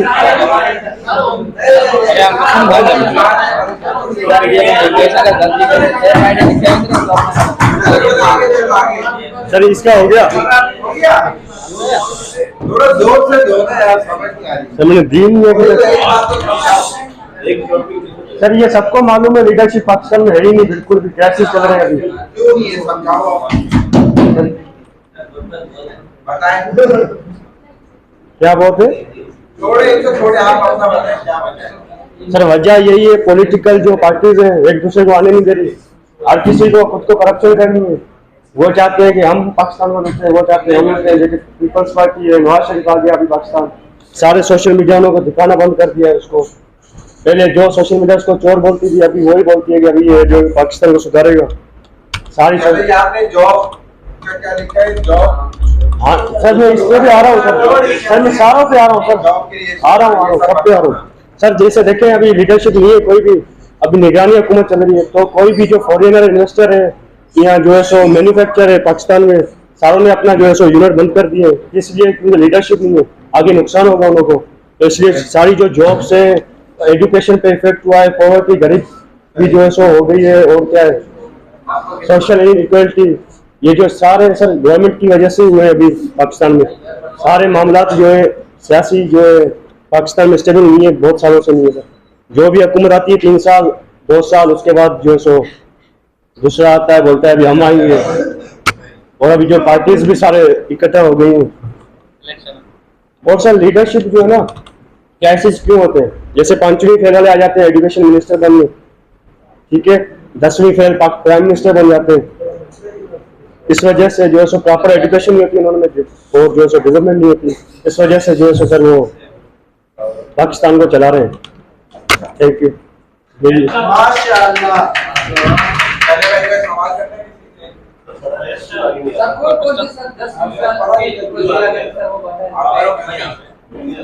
क्या आपको मालूम है मुराद अली शाह के पास कौन सी डिग्री है?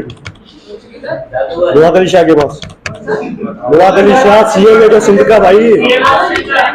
आपने क्वेश्चन किया है ना, आपको मालूम होना चाहिए कौन है वो।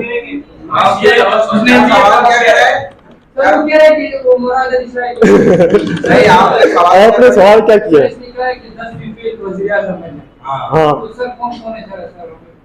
हाँ ना कोई एक एग्जांपल तो होगा सर। मैंने बोला ना सर सीएम जो है मुराद अली शाह, इसके पास कौन सी डिग्री है अभी मुझे बताया कोई।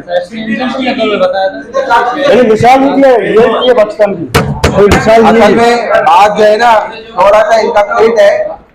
डिग्री तो होती है खरीदी हुई होती है, लेकिन बात यह कि तालीम उनके पास नहीं होती है उस काम को करने की ना। जब वो तालीम मौजूद नहीं है तो फिर ऐसे लोग ऐसे ही सत्यानाशी मचाएंगे जो हो रहा है। लेकिन ये भी हमारे निजाम की करप्शन है। और पीछे चले जाओ, वो निजाम कैसे करप्ट हुआ है और वो सही कैसे हो सकता है, क्योंकि मुसलमानों का असल निजाम ये नहीं है, ये तो अंग्रेज का निजाम है। तो अंग्रेज के निजाम में तो करप्शन करना कोई मुश्किल नहीं है, लेकिन इस्लामी और शरी निजाम के अंदर करप्शन करने वाला फौरन अगले दिन चौराहे पे उल्टा लटका हुआ होता है, उसको लटका देते हैं। यही उसका इलाज है, जिसकी बुनियाद पर करप्शन फिर नहीं की जा सकती। ऐसा काम क्या है?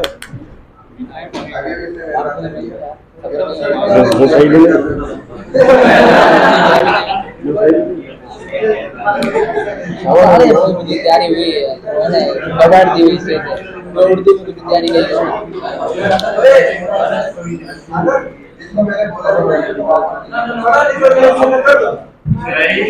सबनी का होती जुआई कर लो।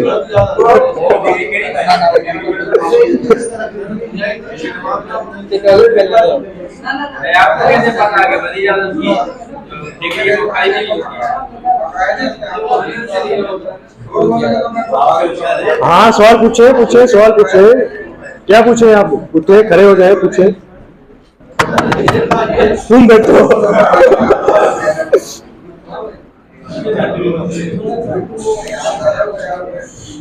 सर ठीक है सर।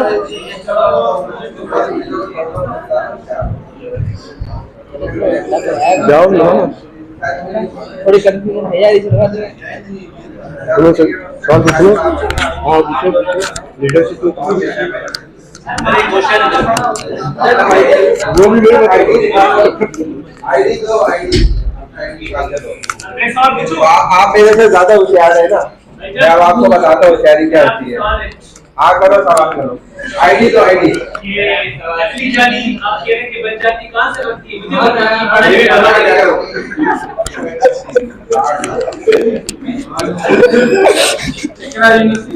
जल्दी से, तो टाइम नहीं है।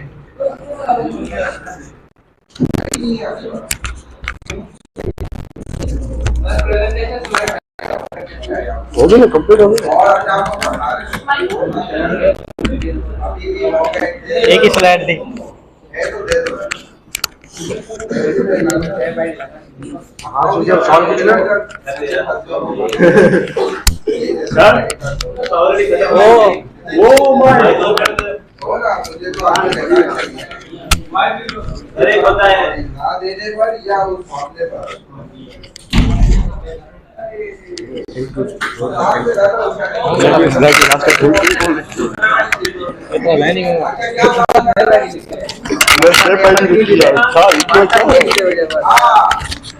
सर हो गया हमारा। इससे रिलेटेड आप सवाल करें ना, डिग्री आपको हाँ ना सर। हाँ रिलेटेड क्वेश्चन करें। लीडरशिप क्राइसिस की वजह से सोसाइटी पे जाहिर इंसान अगर मुल्क चलाएगा तो क्या इफेक्ट होगा? आप पढ़े लिखे हैं, आपको मालूम होगा ना। आखिर में जवाब ही होता, जवाब देना पड़ेगा आपको। एक जाहिल इंसान ऐसे कुछ भी नहीं पता क्या करना है क्या नहीं करना है, उसमें कोई तालीम ही नहीं है, तो आएगा बेचेगा अपनी क्या क्वेश्चन किया तुम्हारा? करो। लीडरशिप क्राइसिस की वजह से सोसाइटी में क्या इम्पैक्ट हाँ क्या इफेक्ट पड़ता है? अगर पीछे ही जाएगी सोसाइटी, आगे कभी सरबराह नहीं जो है जाएगी। वो सही बंदा नहीं है, हाँ तो वो कैसे मुआशरे में नुकसान पड़ेगा, क्या नुकसान करेगा? सर नुकसान यही है, जैसे सर कराची में जब किसका दौर था, एमपीएम का अल्ताफ हुसैन सर जब कराची में था उसका दौर, जब सबसे ज्यादा जो है सो मर्डर्स, सर सबसे ज्यादा खून खराबा, ड्रग्स, चर्स, वीड, आइस सबसे ज्यादा जो है सर कराची में चल रही थी उसके दौर में। क्यों चल रही थी? क्योंकि सर वो जाहिल था ना, उसको मालूम नहीं था, उसको एजुकेशन ही नहीं थी। चलो ये इसका कहना ये है कि भाई जो नेगेटिव इम्पैक्ट ही पड़ेगी। तो उनका जो लीडर था वो चूंकि पढ़ा लिखा नहीं था, इसीलिए बहुत ज्यादा बुराइयां भी फैली, गलत काम भी उनके जेरे निगरानी होते रहे। लेकिन बहरहाल अल्ताफ हुसैन तो पढ़ा लिखा बंदा है, ये बात तो गलत नहीं कही है। वो अच्छा खासा पढ़ा लिखा बंदा है और वेल एजुकेटेड बंदा है, वो कोई जाहिल बंदा सर उसके दौर में फिर मर्डर्स भी हुए, ईमानदारी वाली बात है। लेकिन वो मेरा मसला है कि उन्होंने गलत काम किए या उसके वो तो फिर देखे पढ़ा लिखा आदमी भी करा सकता है और जाहिल भी करा सकता है, सेम एजुकेटेड है, दोनों ही करा सकते हैं। लेकिन जब अल्ताफ हुसैन ना, हाँ मैं यही तो कह रहा हूँ,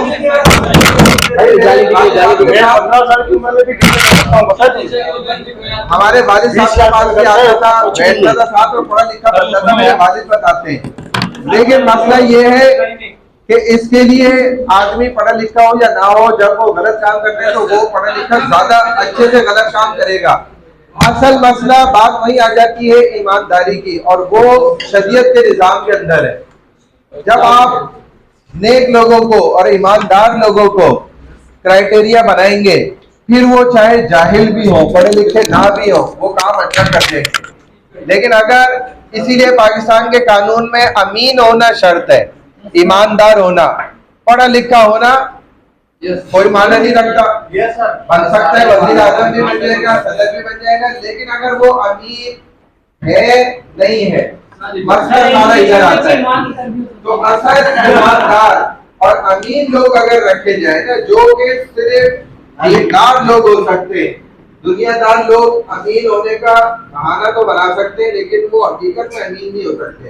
इसीलिए दीनदार लोग अगर आप अमीन, उनको ये जगह अगर उनके हवाले करें तो फिर निजाम को बदला जा सकता है बड़ी आसानी के साथ।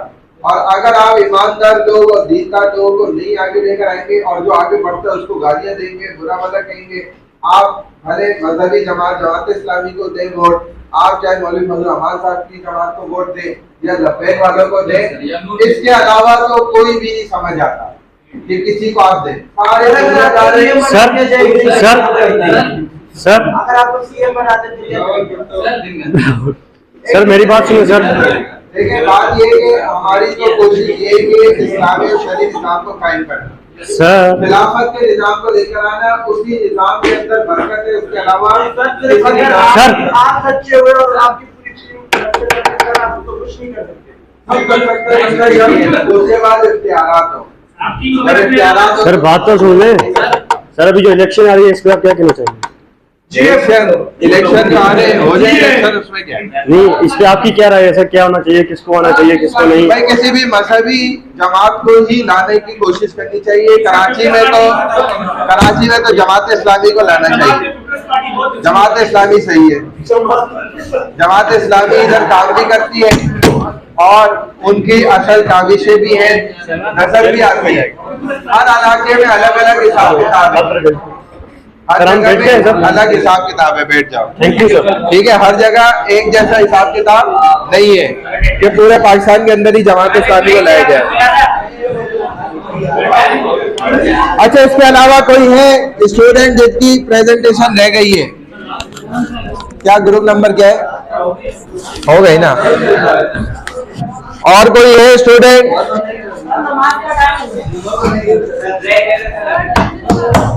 और कोई स्टूडेंट ऐसा है जिसकी प्रेजेंटेशन नहीं हुई? भाई मैं बार बार पूछ रहा हूं, ऐसे स्टूडेंट हैं और कोई इस वक्त जिनकी प्रेजेंटेशन नहीं हुई? नहीं है कोई भी? क्योंकि आज हमने ये प्रेजेंटेशन खत्म कर दी है फिर, और कोई ग्रुप भी नहीं बचा है ना? एक दफा चेक कर लो यार, ये ग्रुप नंबर क्या था आपका? 13 था। एक दफा जरा और चेक कर लें, रुको, रुक जाओ।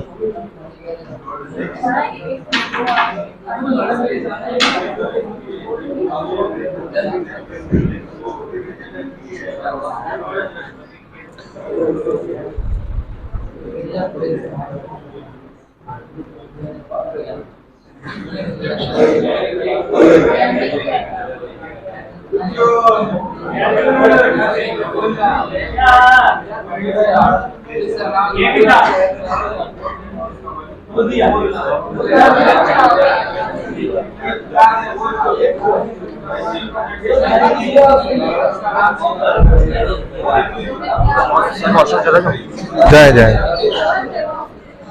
आपके 3 स्टूडेंट है, एक कौन सा एब्सेंट है? शिवन।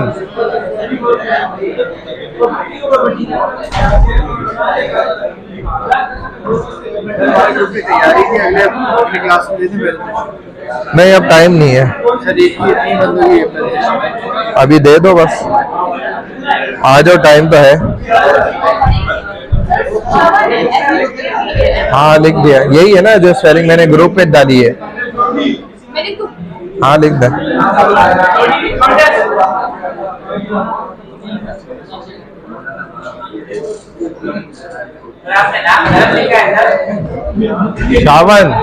श्रवण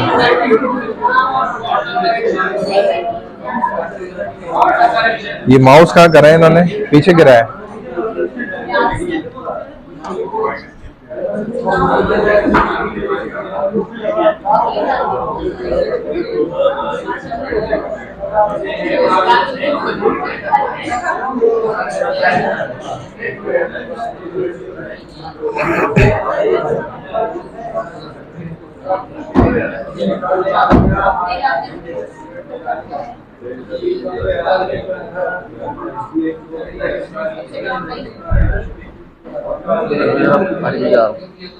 पियो तो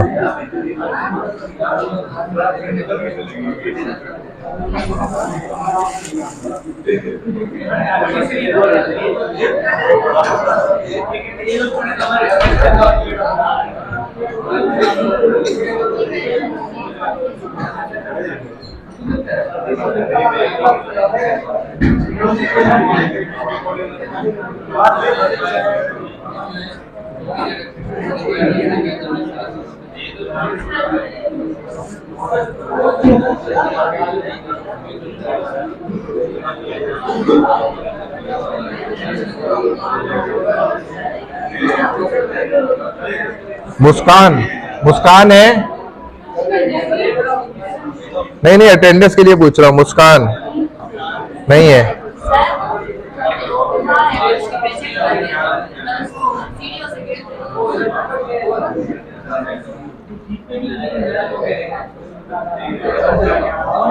अतीबा दाऊदपुर था। अतीबा, अतीबा है? अतीबा, अतीबा।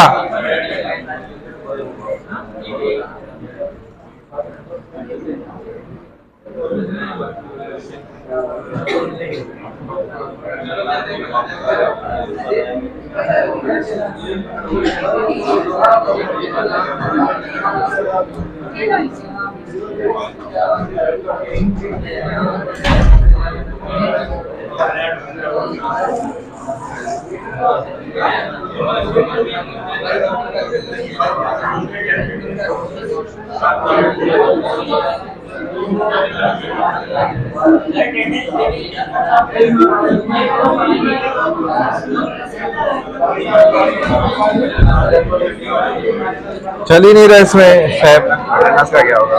वही तो ले रहा हूँ, सैप चल ही नहीं रहा, क्या करूँ? सैप तो बंद हो गया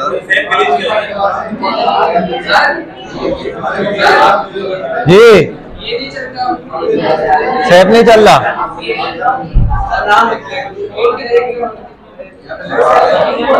यहाँ तो खुल रहे हैं हमारे पास, लेकिन वहां नहीं चल रहा। अब्बास, असद अब्बास। असद अब्बास कौन है? एहसान अली।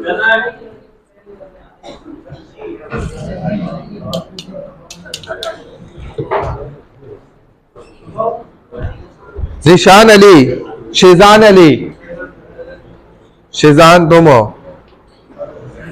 जुल्फिकार अली, शिव अरीजा, मोहम्मद अरसलान। कौन है? अहमर आसिफ, जैन आसिफ, जैद अस्कानी। जैद अस्कानी कौन है? अब्दुल अजीज, हीरा नान, मंजूर चांडियो, मोहम्मद हम्माद। मोहम्मद हम्माद 6392, 6392 मोहम्मद हम्माद। मोहम्मद हम्माद 6392 आप हैं। ताहा इमरान, ताहा इमरान, ताहा इमरान। आजान इकबाल, वरीशा इरफान।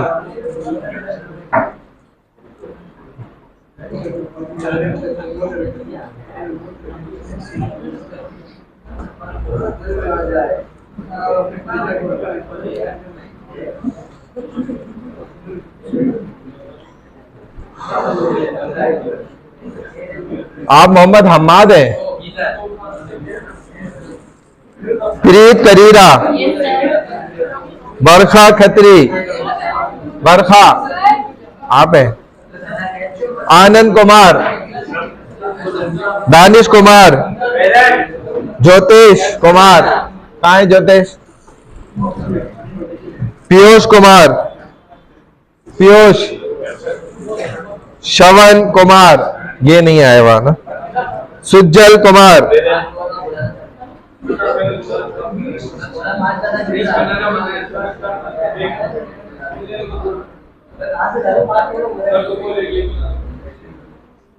विनोद कुमार, विनोद। विनोद कौन है? और सुज्जल कौन है? सुरक्षा कुमारी, मोहम्मद मास खालिद, मास खालिद, कहाँ है मास खालिद? अब्दुल मन्नान, कौन है? मलिक मोहम्मद शारिक, गुलाम मुस्तफा जमाली,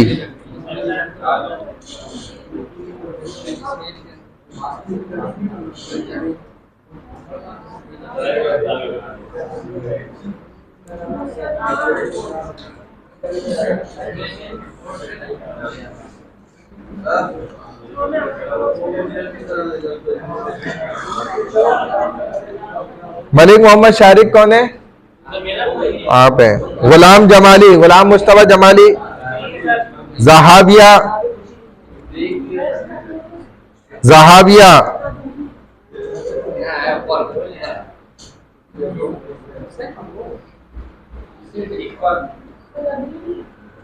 अच्छा, गुलाम मुस्तफा आरिफ, गुलाम मुस्तफा, सागर ओद, अब्दुल कदीर, अब्दुल कदीर कौन है? अब्दुल कादिर है। हसनैन कुरैशी, तो अपनी आवाज में थोड़ा भारीपन लाओ अल्लाह के बंदे। कोई ऐसी चीजें खाओ, ये तुम्हारी आवाज गलत है थोड़ा। मतलब मैं वो नहीं कह रहा, अल्लाह ने सही बनाई है माशाल्लाह, लेकिन थोड़ा सा रोब लाओ। ये जो तुम थोड़ा सा और यूं प्यार से बोलते हो वो जरा गलत है, ऐसे भारी करके बोलो। भाई इसकी कमी है। हाँ, या अंदर नहीं करना, बाहर रोड पे करना। हमारी बहुत अच्छी करके जरूर करा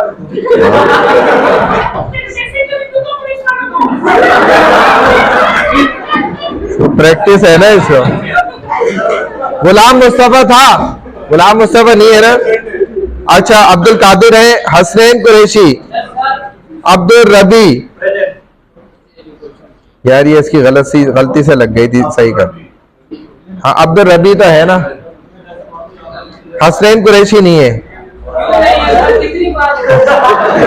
सही आवाज में नहीं बोल रहे ना, ऐसा लगे लड़की बोल रही है, तो वो लड़का ही है। तो थोड़ा जोर से बोलो,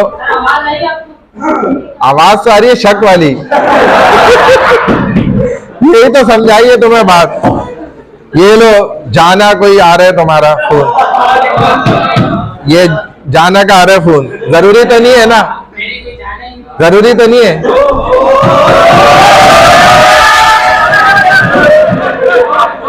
इसका मसला बड़ा खतरनाक है। हसनैन कुरैशी, हाँ। अच्छा, अब्दुल बरोई, अरे हम जमात करेंगे ना। अब्दुल राफे बरोई, हाँ बस है। इब्राहिम राशिद, अच्छा, इसके बाद है उजैफा रहमान खान, नहीं है। अब्दुल रहमान, ये असल में बहुत स्लो चल रहा है ना, इसलिए देर लग रही है। ये देखो सर्चिंग पे लगा हुआ है। मोबाइल ठीक है, नेट भी सही है, ये सैप का कोई मसला है, बस वही इशू है। फिर मकसद चल रहा है तो इसलिए लगानी पड़ेगी ना, ये चल रहा है ना इसलिए लगानी पड़ रही है, वरना तो मसला नहीं था। ये सर्चिंग पे चला गया भाई, यहाँ सिग्नल भी नहीं आते, इनका अपना नेट भी सही नहीं चलता, हमारा नेट अच्छा है वो भी यहाँ सिग्नल नहीं आते। अच्छा, ये इब्राहिम राशिद कौन है? हुजैफा रहमान खान एब्सेंट है।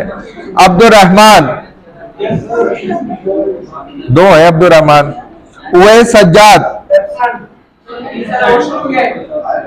नहीं आ जाए तो मैं लगा दूंगा। अरे भाई ये तो बिल्कुल ही सर्च पे चला गया। जमात का टाइम नहीं खत्म होता बेटा, असर तक है वो, 5 बजे के करीब तक है। यार एक पेपर पेन दो मुझे जरा, मैं बाकियों की खुद से लगाऊं।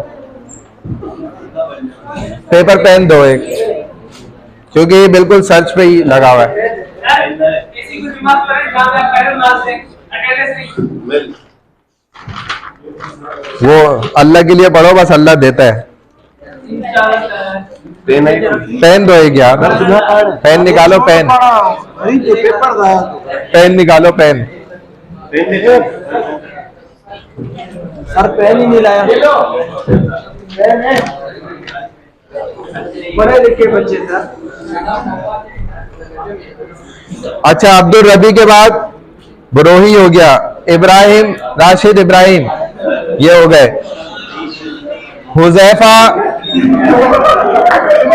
लड़कियों का ये हाल है, मैं लड़कों को क्या काबू करूं। हुजैफा रहमान खान, आप है? हुजैफा कौन है? हुजैफा नहीं है। अच्छा, हुजैफा के बाद है अब्दुल रहमान हो गया। उवैस सज्जाद, उवैस सज्जाद कौन है? नहीं है। उवैस सज्जाद के बाद मोहम्मद समी। अच्छा, गजानन और अब्दुल शाफी, अब्दुल शाफी, हमजा शाह। अच्छा, जय शंकर बचानी, मोहम्मद शायान, मोहम्मद शायान। अच्छा, अब्दुल्ला शेख, अब्दुल्ला शेख।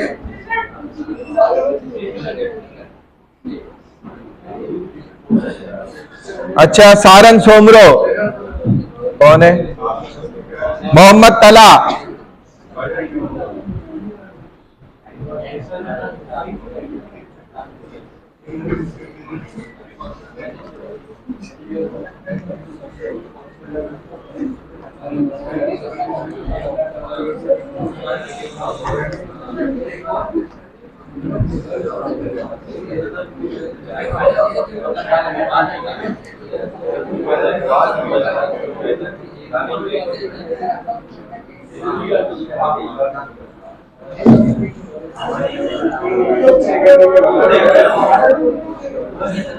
भाई इसमें तो एरर आ गया, सेव नहीं हुआ है।